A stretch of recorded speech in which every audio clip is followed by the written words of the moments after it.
el PRI de la UNAM. Es profesora titular B de tiempo completo definitiva de la División de Investigación de Posgrado de la FES Iztacala. También dirige la línea de investigación en aprendizaje de la práctica científica e imparte cursos tanto en la licenciatura como en el doctorado en psicología. Ha publicado más de 60 capítulos y artículos de revista de circulación internacional y más de 180 conferencias y presentaciones en congresos nacionales e internacionales. Doctora, por favor, agradezco mucho su presentación. Muchas gracias. Buenos días. Buenos días a todas y todos. Agradezco al comité organizador su amable invitación a esta jornada, a este evento académico que con toda seguridad se va configurando en una verdadera tradición en el marco de este plan de estudios, y se va conformando en tradición con el trabajo continuo cotidiano de los estudiantes, sobre todo fundamentalmente. Es lo que el trabajo cotidiano académico es lo que configura las tradiciones. Muy bien, muchas gracias por invitarme y gracias por estar en esta sala en pleno fin de semestre con todo el estrés que esto implica. Entonces, pues, doblemente gracias. Bien, pues vamos a comenzar la plática. Vamos a hablar sobre esto que está aquí en la pantalla. Ya que sigue, por favor. Y pues un comentario general sobre lo que vamos a estar platicando. Tiene que ver con preguntarnos, el tema de interés, es preguntarnos si lo que se hace en el bachillerato se queda en el bachillerato, ¿sí? Lo bueno y lo malo.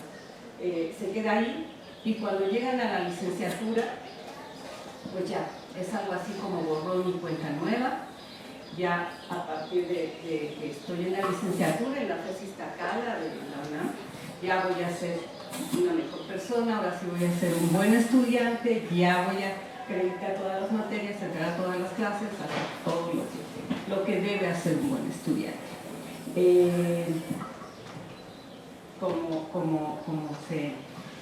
Como dice el clásico, pues haya sido como haya sido, 30 y tantas materias en extraordinario, pero ya estoy. Nos preguntamos aquí, ¿sí? ¿Esto ocurre? ¿O se queda parte de estas prácticas? Ahí me escuchan, ¿sí? De estas prácticas, las que sean, se quedan por ahí y se actualizan, las actualizamos en la licenciatura.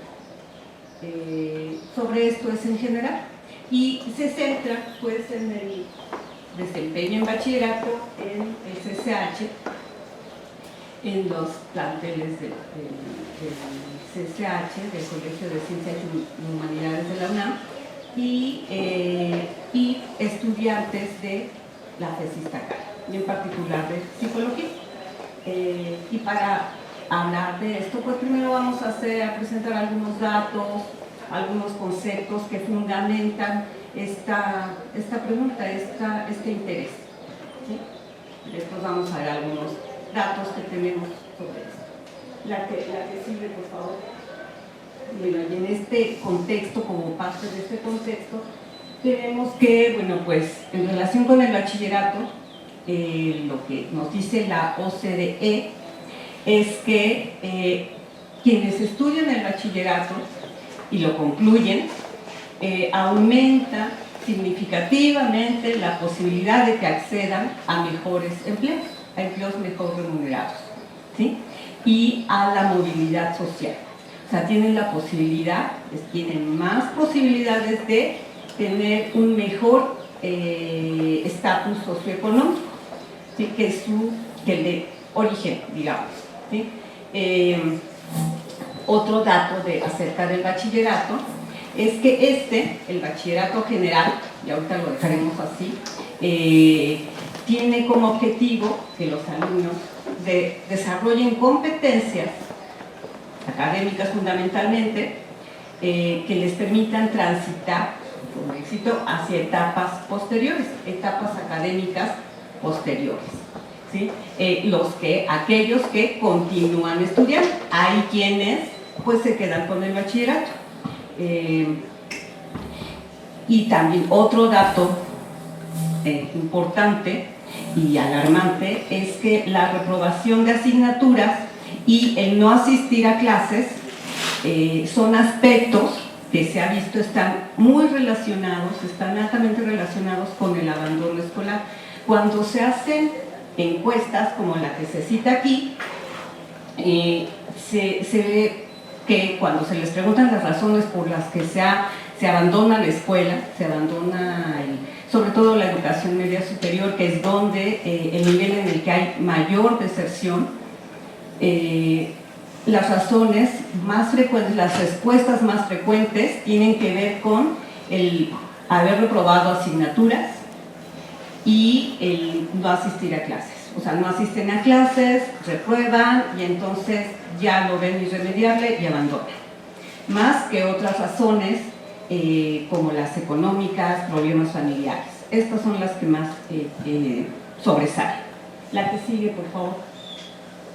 De ahí que, bueno, de estas razones, de esta reprobación y la inasistencia, nosotros vamos a estudiar, o lo que les voy a presentar aquí tiene que ver más con el impacto de la reprobación, las asignaturas que reprueban en bachillerato y su relación con el nivel subsecuente. O sea, qué impacto tiene en el desempeño que tienen ya en la licenciatura. Y bueno, sobre este problema, es un problema educativo, no es un problema psicológico, es un problema que se marca en el ámbito educativo.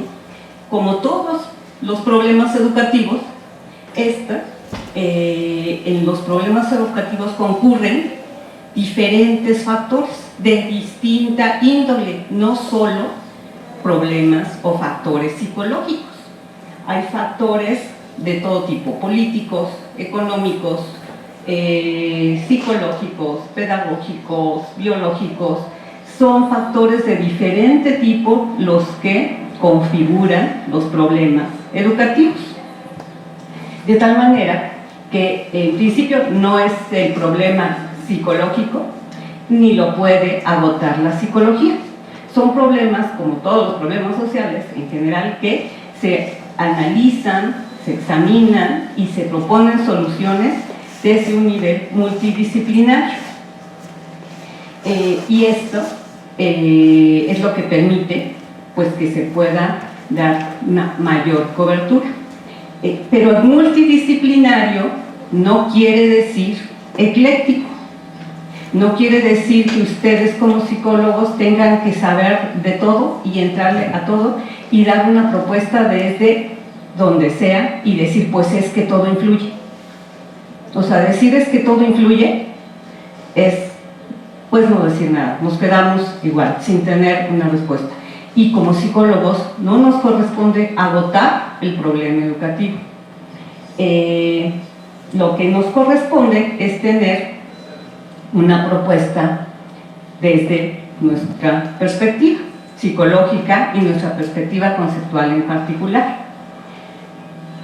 Entonces, y nuestra perspectiva psicológica, nuestros hallazgos como psicólogos, incorporarlos a un discurso multidisciplinario. Consideramos que de esta forma se pueden hacer mejores propuestas, mejor fundamentadas, mejor análisis y propician pues llevar a soluciones más sólidas. La que sigue, por favor. Ahora, les decía, pues cada disciplina debía ubicar la dimensión analítica que desde la cual puede analizar y hacer propuestas en relación con un problema. En este caso, los problemas educativos. Y en el caso de la psicología, pues cada perspectiva conceptual y metodológica tendrá sus propias formas de abordar, examinar y hacer propuestas en relación a los problemas educativos. Desde nuestra perspectiva psicológica, que como es entendible es conductual y en particular interconductual, consideramos que los individuos a lo largo de su vida, a lo largo de su desarrollo psicológico, que es el que nos interesa, enfrentan diferentes demandas, se les hacen diferentes requerimientos, enfrentan diversidad de problemas todo el tiempo, algunos más complejos, otros menos complejos, unos muy simples, y en diferentes contextos. Por ejemplo, el contexto familiar, ahí a ustedes desde que nacen los enfrentan a diferentes requerimientos, desde que caminen erguidos y que aprendan a controlar esfínteres, que aprendan a usar ciertos utensilios. Son diferentes en el contexto laboral, contextos religiosos.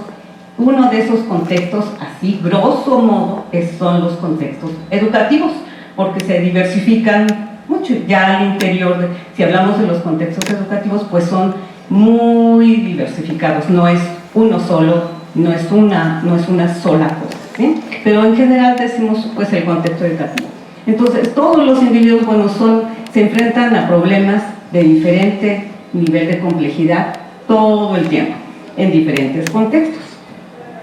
En el caso de los contextos educativos, pues ustedes tienen demandas como el tener un alto rendimiento escolar, alto rendimiento académico, el tener un alto nivel de aprovechamiento, ¿sí? O sea, que aprendan todo lo que se les enseña en la escuela, evitar el rezago, o sea, evitar el acumular materias reprobadas, el evitar terminar la licenciatura en 10 años en vez de 4, evitar el rezago, ¿sí? Evitar el fracaso escolar. Son demandas a las que ustedes se enfrentan. También los docentes se enfrentan a diferentes demandas, aquí hablamos de algunas.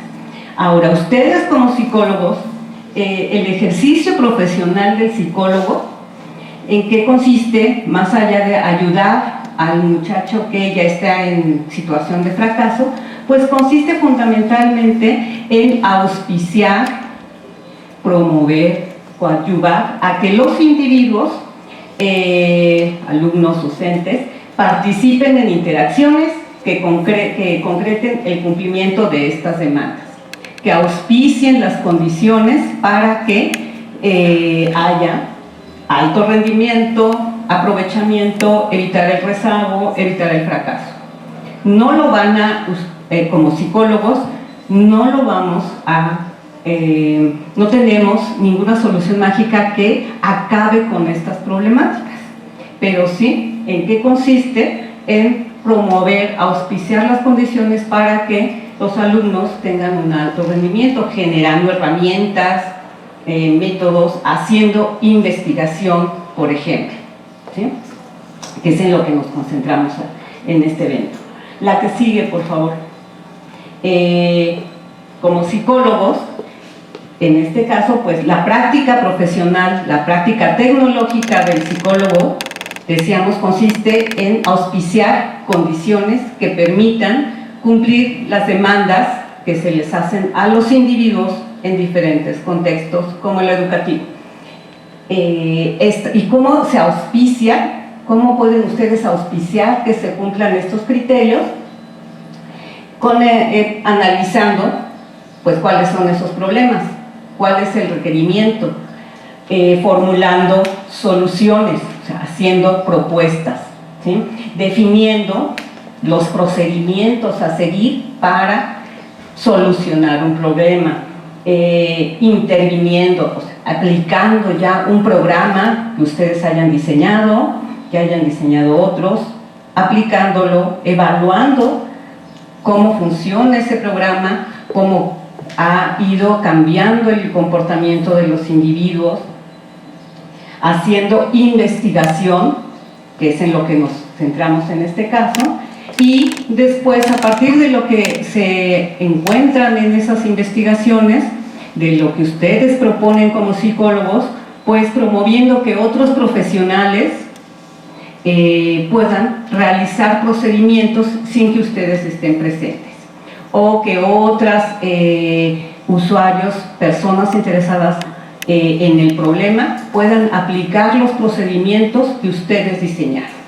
Por ejemplo, si ustedes diseñan un método para que los niños aprendan más rápido a sumar, por ejemplo, ustedes no van a estar con los niños que tienen dificultades para sumar todo el tiempo. Lo que hacen es enseñar a otros usuarios, por ejemplo, a los padres de los niños, a usar esos procedimientos, o a los profesores del aula a usar esos procedimientos. El psicólogo no es el que tiene que estar todo el tiempo junto, de acuerdo con este ejemplo, junto al niño que tiene dificultades para sumar. Esto se refiere con la transferencia. Esto es muy general. Esto, bueno, y una cuestión antes de pasar al siguiente punto es que esto que señala aquí es aplicable para los psicólogos que se dedican al ámbito educativo, pero también es válido para los que se van a dedicar o se dedican al ámbito clínico, ámbito de la salud, al ámbito organizacional. Estas funciones del psicólogo, estos ámbitos en los que se desempeña el psicólogo son válidos. La que sigue, por favor. Ahora, otro concepto ahí importante. Hablamos de la práctica del psicólogo. Un concepto importante en este estudio es en este trabajo es el riesgo académico. Y de acuerdo con nuestra perspectiva, la definición que tenemos de riesgo académico es esta, ¿sí? Un estado caracterizado por la concurrencia de factores que ponen al estudiante en condiciones, lo hacen propenso a colocarse en rezago, en una condición de rezago escolar, de bajo rendimiento, de bajo nivel de aprovechamiento, de fracaso escolar, ¿sí? Brevemente, bueno, pues el rezago decía que haya un desfase entre en cuánto tiempo debían concluir un nivel escolar y que haya un desfase, que se prolongue, que se interrumpa, tiene que ver con el rezago, ¿sí? El que haya bajo rendimiento escolar, bueno, pues que no cumplan con algunos criterios administrativos, como el tener bajas calificaciones, fundamentalmente, empezar a reprobar materias, calificaciones reprobatorias. El bajo nivel de aprovechamiento, pues el que no se esté aprendiendo lo que se programa o se tiene planeado que los estudiantes aprendan. Y viene el fracaso escolar cuando, dadas todas estas condiciones, se vuelve irreversible ya el proceso y los alumnos terminan por abandonar el contexto académico, terminan por abandonar la escuela. Bien, de esto vamos a estar hablando en las siguientes diapositivas. Entonces, esta es la definición de la que partimos. La que sigue, por favor. De aquí, que un estudiante en riesgo académico consideramos que es aquel cuyas características o las de su entorno en el que se desenvuelve, o ambas, hacen altamente probable que el estudiante se instale en una condición de rezago, de bajo aprovechamiento, de bajo rendimiento o de fracaso. Por ejemplo, tenemos aquí, si hay un estudiante del CCH y ha reprobado materias, es un estudiante por ahí de quinto semestre, de cuarto, y ha reprobado materias desde que inició el bachillerato. Y es muy frecuente que no entregue tareas, ¿sí?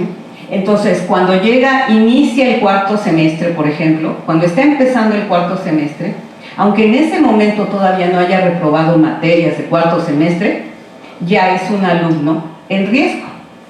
En ese momento está en riesgo, porque han confluido factores que en su trayectoria hacen probable, altamente probable, que él repruebe materias en cuarto semestre. En ese momento está en riesgo. Están estos factores.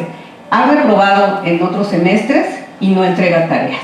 Y de acuerdo con la literatura, es haber reprobado materias, no entregar tareas, es un factor que afecta el desempeño académico. Entonces, aunque no haya reprobado en ese momento, ya está en riesgo. Si durante cuarto semestre ya reprueba materias, ya no está en riesgo, pero ya no está en riesgo de bajo rendimiento. Ya desapareció el riesgo de bajo rendimiento en cuarto semestre, pero ahora está más cerca del fracaso escolar. ¿Sí? Ahora ya está en riesgo de fracaso escolar, aunque ya no en riesgo de bajo rendimiento.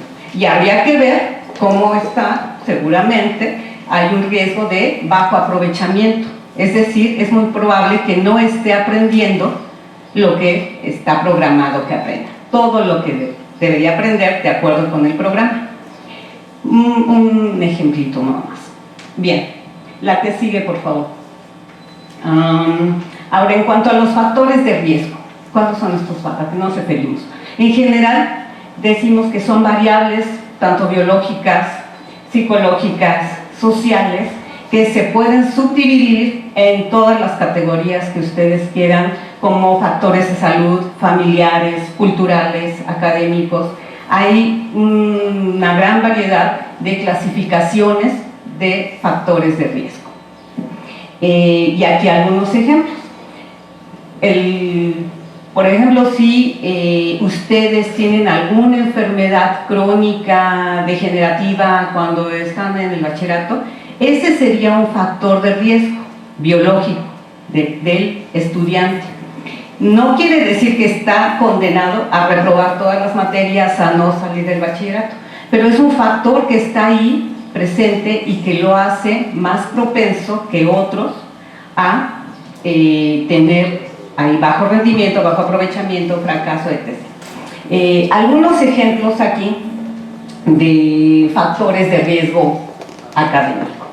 Por ejemplo, ahí las investigaciones dicen que el promedio escolar en bachillerato se relaciona directamente con el que se repruebe en el nivel superior. O sea, si salen del bachillerato con un nivel, con un promedio bajo, es más probable que reprueben en la licenciatura. Y también otro dato que se ha encontrado es el desempeño durante el primer semestre es crítico, el primer semestre de la licenciatura, porque es ahí, en el primer semestre, durante el primer semestre, al final del primer semestre, que se presenta el mayor porcentaje de deserción en estudiantes de licenciatura. Y este dato ha sido corroborado por diferentes investigaciones, no solo por estos autores. Otro ejemplito de factores de riesgo estudiados es que los alumnos de la Escuela Nacional Preparatoria y de bachillerato privado alcanzan promedios más altos en la licenciatura comparados con los que estudiaron en el Colegio de Ciencias y Humanidades de la UNAM. ¿Sí? Este dato, bueno, está aquí estos autores, pero también ha sido repetido de hecho, por gente del propio Colegio de Ciencias y Humanidades.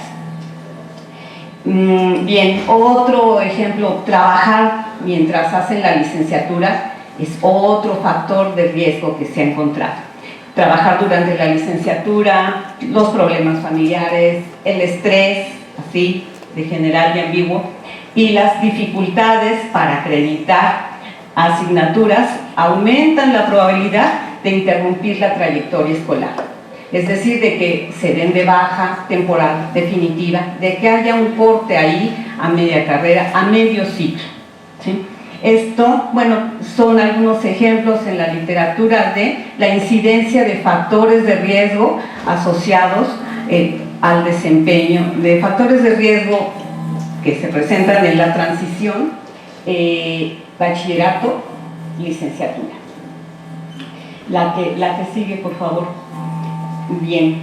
A partir de esto, bueno, pues en el trabajo que les voy a presentar, se examina si la tendencia a reprobar asignaturas durante el bachillerato, que en particular es en alumnos del CCH, es donde más se presenta, y el número de años en que se cursó este nivel educativo se relaciona con la reprobación durante la licenciatura en estudiantes de psicología. Aquí se hace el énfasis en CCH porque un porcentaje muy alto de la población estudiantil que ingresa a la FES Iztacala en general proviene del Colegio de Ciencias y Humanidades, y sus egresados, de acuerdo con la Dirección General del CCH, pues se caracterizan por tener trayectorias de rezago y bajo rendimiento escolar. No quiere decir que no concluyan, concluyen, pero después de muchos años adeudando muchísimas materias, ¿sí? Por eso el énfasis en alumnos de CCH. Pero, bueno, los datos que se presentan incluyen también algunos estudiantes de preparatorias de la UNAM y de otros bachilleratos. La que sigue, por favor. Algo que es importante destacar, a partir de lo que antes mostrar los datos y que está aquí, es que insistir en que los factores de riesgo probabilizan, no determinan problemas escolares. Por eso les decía, el adeudar 30 materias en el CCH no garantiza que no van a terminar el CCH o que no van a terminar la licenciatura, pero probabiliza problemas académicos, los probabiliza en gran medida. Sus efectos y categorizaciones no son estáticos. Los efectos de haber reprobado materias pueden variar dependiendo de otros factores, y las definiciones, es decir, la clasificación de factores de riesgo, pues también puede variar dependiendo también de los problemas de interés. A nivel de investigación, identificar factores de riesgo asociados al riesgo académico es indispensable para poder generar, proponer, hacer propuestas de solución más pertinentes, más adecuadas, ¿sí? Mejor fundamentadas, más que la mera intuición. La que sigue, por favor. Y bueno, a 194 estudiantes que cursaban el 7º semestre de la carrera de psicología, esto es aproximadamente, aproximadamente es el 38.8% de la generación 2016, se les aplicó con todo el consentimiento debido un cuestionario relacionado con trayectorias escolares en bachillerato y licenciatura.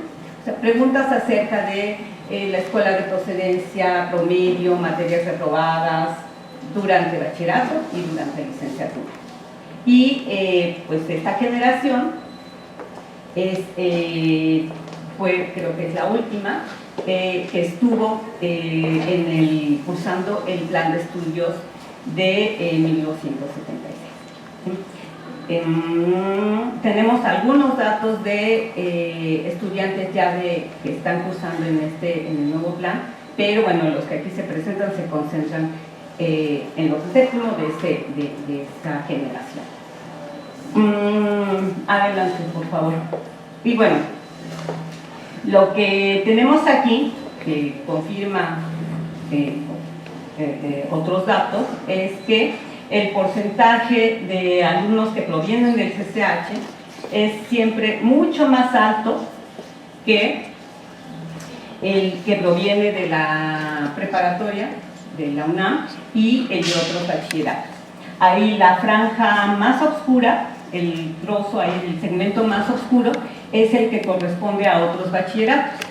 El más clarito de los grises es el que corresponde, o sea, el más amplio, la franja más amplia, es el que corresponde a los estudiantes que provienen del Colegio de Ciencias y Humanidades.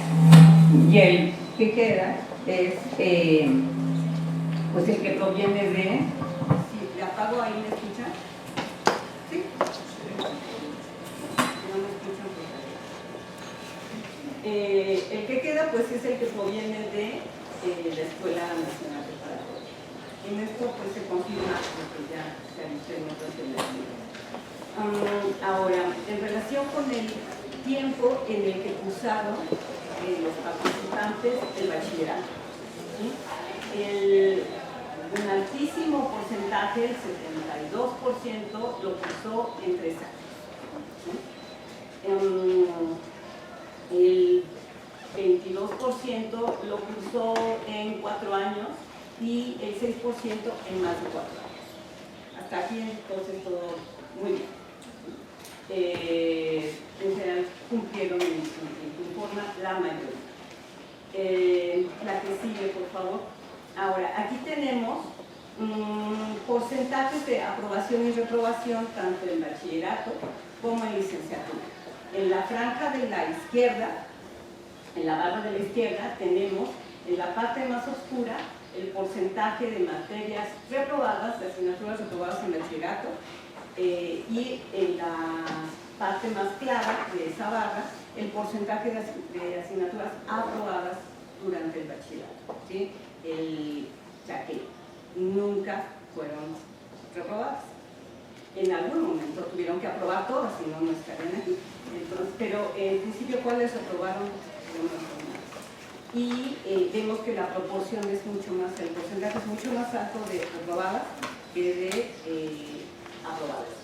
En la barra de la derecha tenemos en licenciatura pues los mismos datos, pero vemos que estos porcentajes se invierten. El porcentaje de asignaturas reprobadas en licenciatura es mucho menor que el de asignaturas que son aprobadas. Y sobre esto, bueno, este dato nos interesa mucho, lo vamos a comentar, pero bueno, en principio sugiere que cuando entran a la licenciatura, con todo y que traigan una historia muy amplia de reprobación en bachillerato, la mayoría, todos de los que participaron, fueron sensibles a las nuevas, vamos a decir, las nuevas reglas, los nuevos criterios, las nuevas prácticas, que se dan en la licenciatura. ¿Sí? Que puede ser desde ahora sí tengo que entrar a clase, ahora sí tengo que exponer, ahora sí tengo que ver la tarea, y además me reprueban a la primera o a la segunda. Son sensibles y se ven estos cambios, ¿sí? O bien, Iztacala pues es mucho más flexible que el bachillerato y entonces todo pasa. Y tenemos estas posibilidades también. La que sigue, por favor. Aquí tenemos pues una relación en el segmento A, aquí me voy a... el segmento A, que es del 15%, aquí están los alumnos que no reprobaron en bachillerato y tampoco reprobaron en licenciatura. ¿Sí? O sea, está un 15%. Los regulares. Después, en el B, 19% está...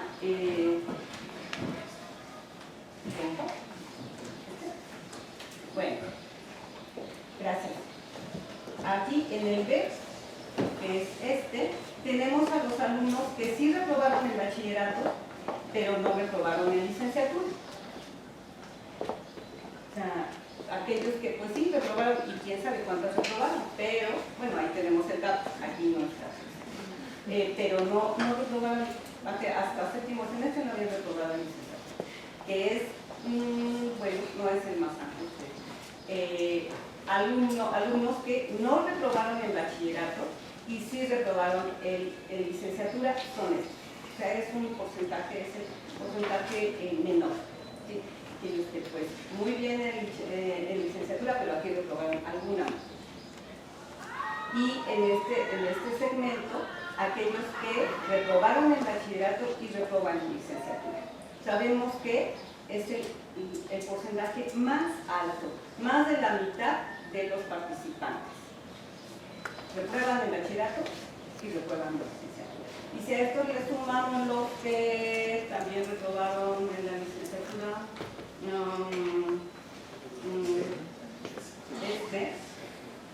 bueno, pues a aumentar. Es todavía más, ¿sí?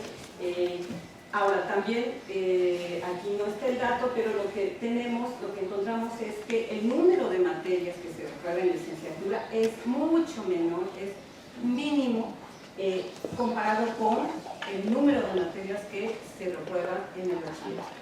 En el bachillerato sí hay casos, los clásicos casos de más de 20 asignaturas reprobadas durante el bachillerato. ¿Sí? En la licenciatura, los máximos que teníamos eran como de 3 asignaturas, 4 asignaturas reprobadas durante toda la licenciatura. Considerando que las cargas de trabajo pues son distintas, la dificultad de las demandas es mucho más alta en licenciatura y aún así hay menos materias reprobadas. La que sigue, por favor. Bueno, y que les comentaba, bueno, comentaremos estos datos. Decíamos, un amplio porcentaje de los participantes han logrado satisfacer las demandas relativas por lo menos al rendimiento escolar. Quién sabe si han aprendido, pero acreditar materias sí que han aprendido cómo acreditar materias. Han logrado relativas al rendimiento escolar que se concretan en obtener calificaciones aprobatorias. ¿Sí? Hasta ahí, pues algo han aprendido. Sin embargo, bueno, no podemos decir que esto es igual a que han aprovechado a un alto nivel de aprovechamiento escolar. Para ver que tanto han aprendido, no es suficiente un cuestionario. Tendríamos que hacer una evaluación de sus habilidades, una evaluación de las habilidades y competencias que han desarrollado durante la carrera. Y en eso estamos. De ahí todavía no tenemos. Pero en relación al rendimiento escolar, bueno, pues la mayoría han aprendido a cumplir esas demandas.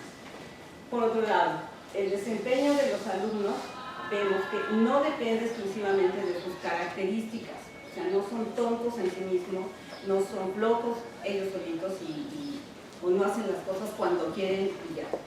Y no podemos decir que solo de las características intrínsecas de los alumnos, como motivaciones, la personalidad, los rasgos etarios, entre otros, sino que depende también de la interacción que tengan con las condiciones psicopedagógicas que enfrentan. Es decir, depende también de la estructura del sistema escolar en el que se ubica, de las condiciones que propicia ese sistema escolar. De ahí consideramos que a nivel de bachillerato, en particular en el Colegio de Ciencias y Humanidades, que es el que más hemos analizado, pues es indispensable subsanar las deficiencias que se tienen a nivel curricular, a nivel de la estructura educativa, que propicia que los estudiantes reprueben tantas asignaturas y que haya un rezago escolar tan grande. Y que cambiando, o sea, a los estudiantes que están en rezago los ponen en otra situación como la destacada, o sea, en condiciones, con reglas, con criterios distintos, con prácticas distintas, y al menos los que participaron en este trabajo fueron sensibles y se comportaron de manera distinta, o sea, ya no reprobaron tantas materias a lo largo de la licenciatura. Así es que creemos que más que pensar que en Iztacala todo es muy bajo, es cuestión de reformular, de reestructurar las condiciones psicopedagógicas en el Colegio de Ciencias y Humanidades y el bachillerato en general. La que sigue, por favor. Ahora, la tendencia a reprobar asignaturas en bachillerato, esa tendencia, esa disposición a reprobar, sí se extiende a la licenciatura. O sea, eso de que ya no va a ocurrir, ya quedó en la licenciatura, en el bachillerato lo que reprobé, no, o sea, sí afecta, se extiende a la licenciatura, lo cual significa que el 55% de los participantes estuvieron en riesgo de bajo rendimiento en algún momento de su carrera. Esto es, de ese 55% que veíamos y el resto, las otras franjitas del conjunto de estudiantes que reprobaron en bachillerato, todos hayan reprobado o no, estando ya en la licenciatura en Iztacala, estuvieron en riesgo de estar en bajo rendimiento, de bajo aprovechamiento, de fracaso, aunque no hayan llegado a tal situación. Pero son estudiantes que de principio, cuando entran a la carrera, ya están en riesgo por haber reprobado en bachillerato. Esto es lo que nos dicen estos datos. Esto nos lleva al punto de pues que tenemos que hacer algo. Si tenemos este dato, entonces tenemos que hacer algo.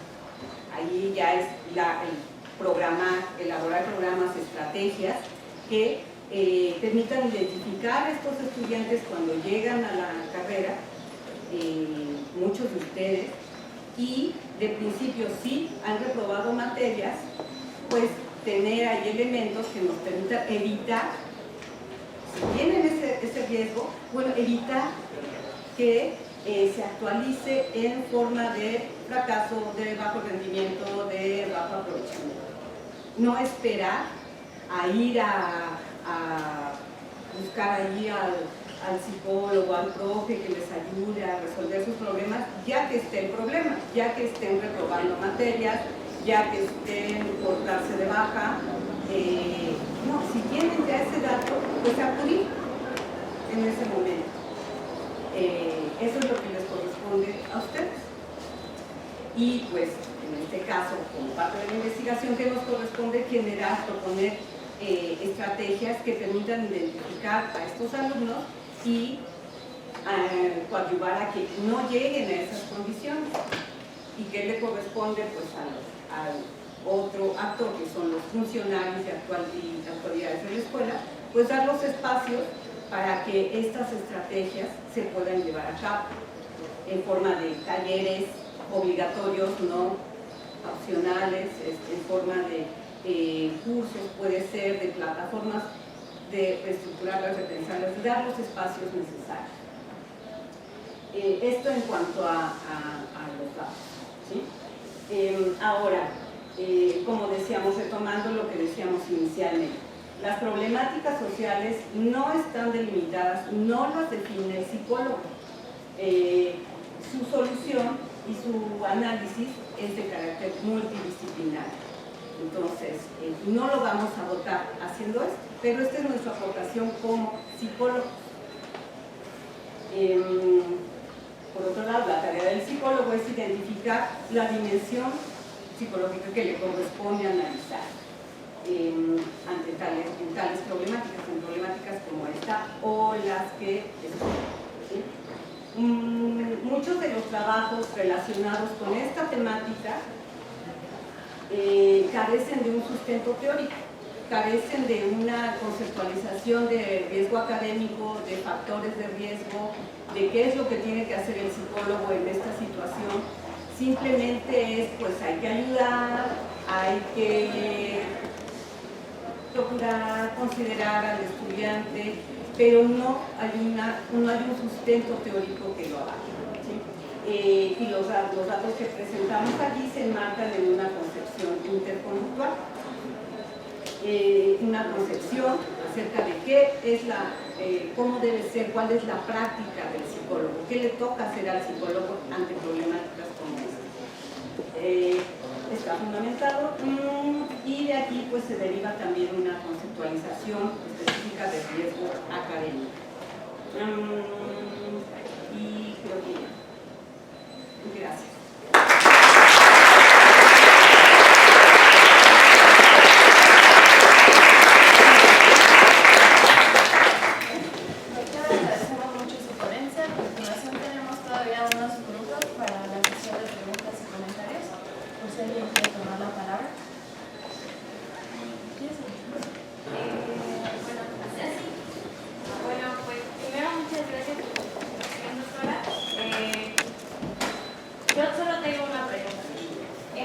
la transición de la secundaria a específicamente el CCH pues tiene un efecto, digamos, mayor respecto al número de materias que se reprueban al de CCH, a la tesis Iztacala, por ejemplo.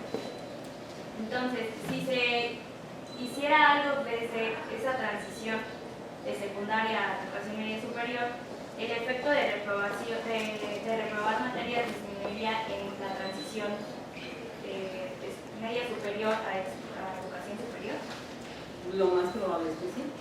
Sí, y si empezamos desde mejorar la educación básica en general, pues sí, entre ellos la reprobación.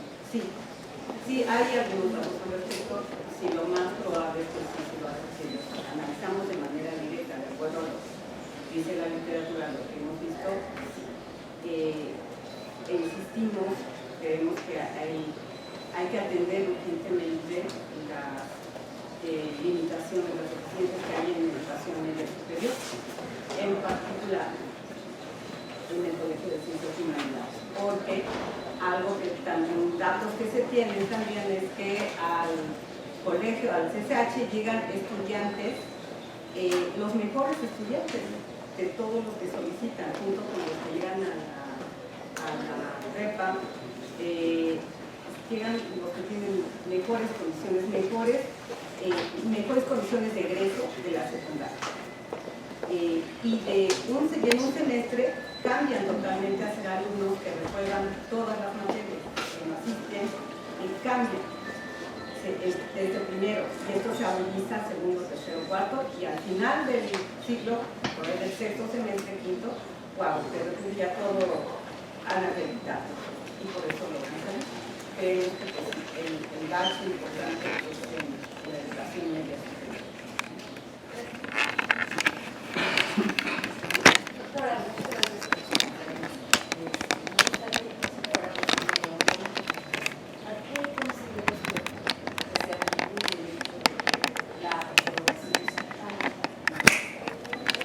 El CCH creemos que son fundamentalmente las prácticas que ahí se desarrollan. El cambio abrupto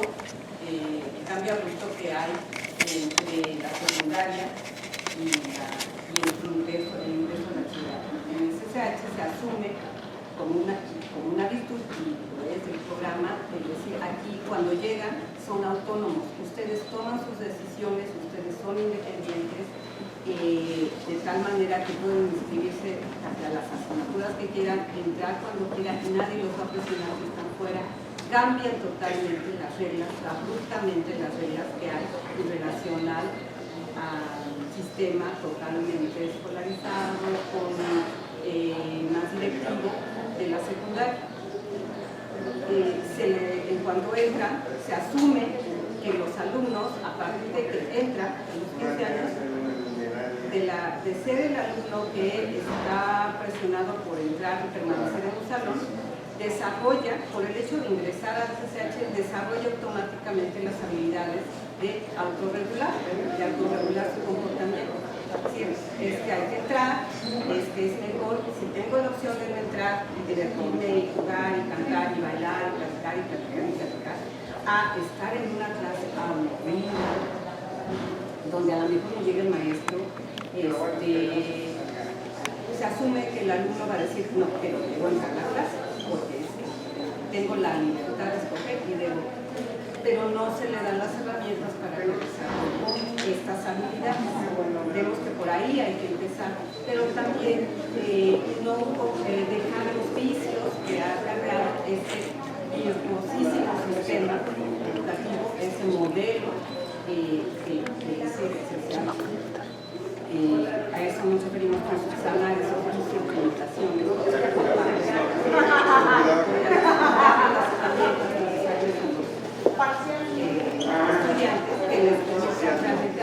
Como viste, con 2 metros ahí, la ponemos otra vez.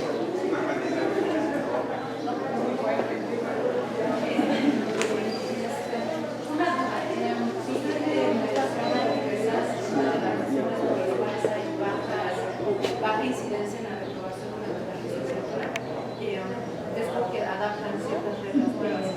Sin embargo, creo que podría ser esperado que no haya tantas reprobaciones, dado que al estar eligiendo la carrera se supone que están partiendo de que es algo que les gusta, contrario, por ejemplo, al nivel de media superior, donde tenemos biología, matemáticas, física, química, y muchas veces a los alumnos no les gustan estas materias. Entonces, ¿qué tanto ha explorado esta posible explicación de por qué tal vez hay demasiada incidencia en reprobación en bachillerato, bueno, a nivel media superior, y por esa razón podría bajar en licenciatura, dado que están en una especialidad que ellos mismos están eligiendo de acuerdo a sus aptitudes? Sí, sí, es uno de los factores que puede incidir. De hecho, tenemos datos ahí cuestionando acerca de si la carrera de psicología es la carrera que eligieron, fue la primera opción. Y sí, la mayoría tiene como primera opción. Lo que no tiene como primera opción es Iztacala. La mayoría, para la mayoría no fue su primera opción, fue CEU. Entonces, bueno, pues también creemos que ahí es un factor que podría estar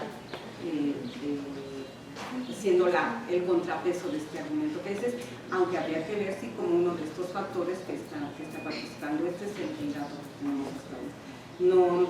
No es necesariamente en este caso el lugar, la escuela que querían. Y otra de las cosas que también juega es que algunos, la mayoría se quería destacar a CEU, pues por el renombre, el prestigio, la fama y demás, ¿sí? Ni estaban enterados que existía Iztacala.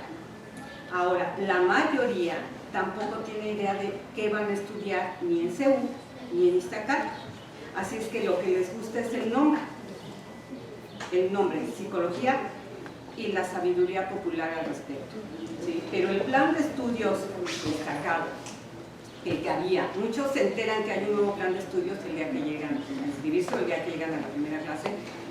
Algunos se decepcionan, otros dicen, ay, qué bueno. Entonces, pero de lo que habla es que documentados acerca de a qué se van a dedicar gran parte de su vida, más allá de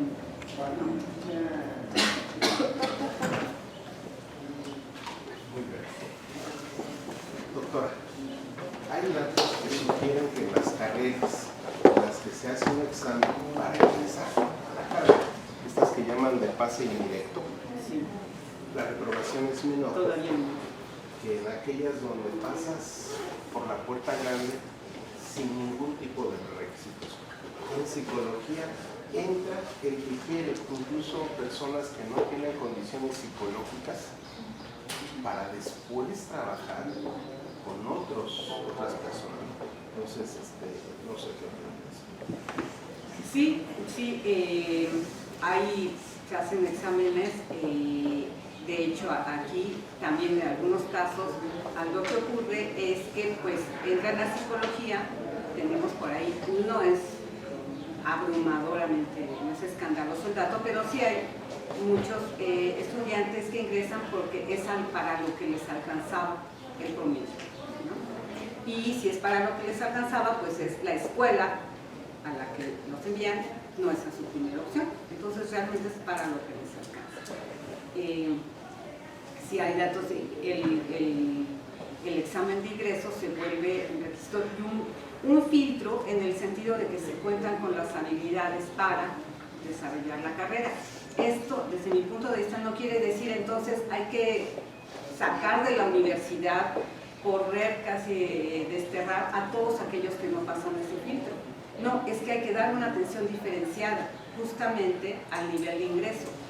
Considerar a aquellos que no están, o sea, no son parejos, no son iguales, no tienen las mismas habilidades.